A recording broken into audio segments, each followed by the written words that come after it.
In this video, we will walk you through the typical installation steps for the AluFix Classic guardrail system on a flat roof. The AluFix Classic system is suitable for installation on roofs with an inclination of up to 10 degrees. For safe operation, the system must be installed against a parapet or a similar rigid structure at least 50 millimeters high. Before starting the installation, make sure that all components are included and in perfect condition. Personnel performing the installation must remain protected at all times. Always wear a safety harness and stay attached to an anchor point or lifeline throughout the setup. Installation on roofs with a parapet at least 150 millimeters high.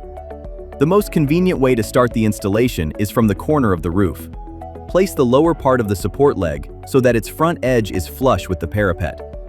To ensure correct corner positioning, leave approximately 250 millimeters of clearance from the side parapet. Make sure the support leg is parallel to the side parapet. Secure the lower part of the support leg with 2 counterweights. To help determine the correct position of the second support leg, it is recommended to use one standard 2.8-meter railing section, as shown. The second support leg should then be placed approximately 2.3 meters from the first one, following the position of the railing section. Place 2 counterweights on the second support leg. Once both support legs are correctly positioned, the upper sections of the support legs can be installed and the knobs tightened. The support leg clamps should be loosened beforehand, if this has not already been done. Place the railing section into the clamps, but do not tighten them yet. Install the next support leg as close as possible to the first one. Install the next railing section as shown. Adjust both railing sections so that there is enough clearance to fit the hinge connector clamps. Install the 2 hinge connector clamps. Tighten the edge clamps and the support leg clamps.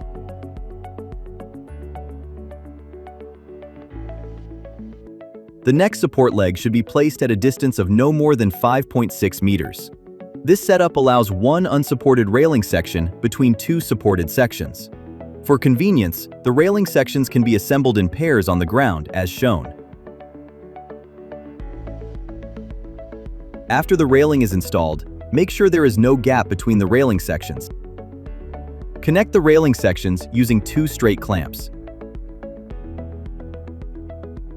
Then tighten the support leg clamps. You can use a standard corner connection with an overhanging railing section, provided that the overhang does not exceed half the length of the railing section. If this is not possible, use a telescopic corner connection.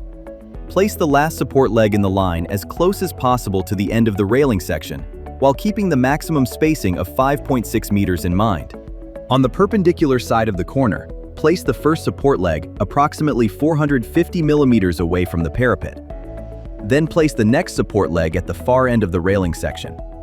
Once both support legs are positioned, install the railing section as shown. Fold the hinge clamps as shown and attach them to the rail. Install the second railing section and partially tighten the clamps. Adjust the position of the railing so that it fits the hinge clamps. Install the 2 hinge clamps and tighten all clamps securely. If the parapet is less than 150 millimeters high, a toe board should be installed on the guardrail system. In this case, the support leg should be installed at a distance of 165 millimeters from the parapet. After the AluFix Classic system is assembled, install the toe board supports as shown.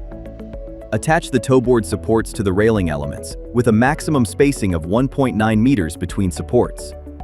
Arrange the spacing of the toe boards so that the 2-meter-long toe board sections can be installed with an overlap of at least 5 centimeters. At the corners, make sure the toe boards are positioned so that there is no gap between the adjoining sections.